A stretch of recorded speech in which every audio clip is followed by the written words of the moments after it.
Všetko to začalo v máji roku 2009, keď švédsky programátor Markus Persson Notch vytvoril technologický test s názvom Cave Game a chcel vytvoriť svet, kde by hráči mohli voľne stavať a ničiť bloky. Prvé verzie boli extrémne jednoduché a obsahovali len dva typy blokov, trávu a dlažobný kameň. Začiatkom roku 2010 sa hra Cave Game premenovala na Minecraft. Taktiež boli pridané aj základné mechaniky, ako napríklad inventár a multiplayer.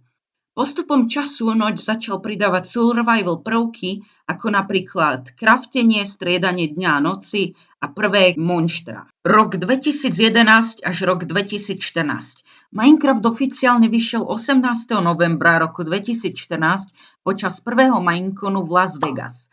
Do hry bol pridaný koniec a boss Ender Dragon, čo hre dalo jasný cieľ.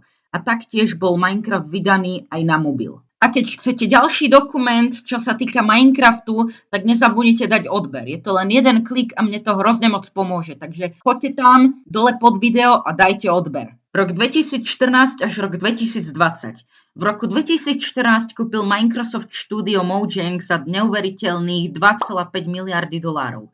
Notch po predaji zo spoločnosti odišiel. Microsoft vytvoril Bedrock Edition, ktorá umožnila hráčom na počítači, konzolách a mobiloch hrať spolu. Rok 2021 až rok 2026. Minecraft sa stal najpredávanejšou hrou v histórii s viac ako 300 miliónmi predaných kopií. Roku 2021 Microsoft pridal update Caves a Cliffs, ktorý úplne zmenil generovanie hôr a podzemia. A roku 2026 Tiny Takeover. Najnovšia aktualizácia predstavená na Minecraft Live 2026, ktorá priniesla vizuálnu premenu mláďat, mobov a nové mechaniky. A roku 2025 prišiel do kín hraný Minecraft film. No a toto je všetko z dnešného videa. Keď sa vám toto video páčilo, tak nezabudnite dať like. Za 10 lajkov vydám pokračovanie, kde si rozoberieme, prečo tak veľa hráčov nemá rádo Microsoft. A to je všetko. Čaute.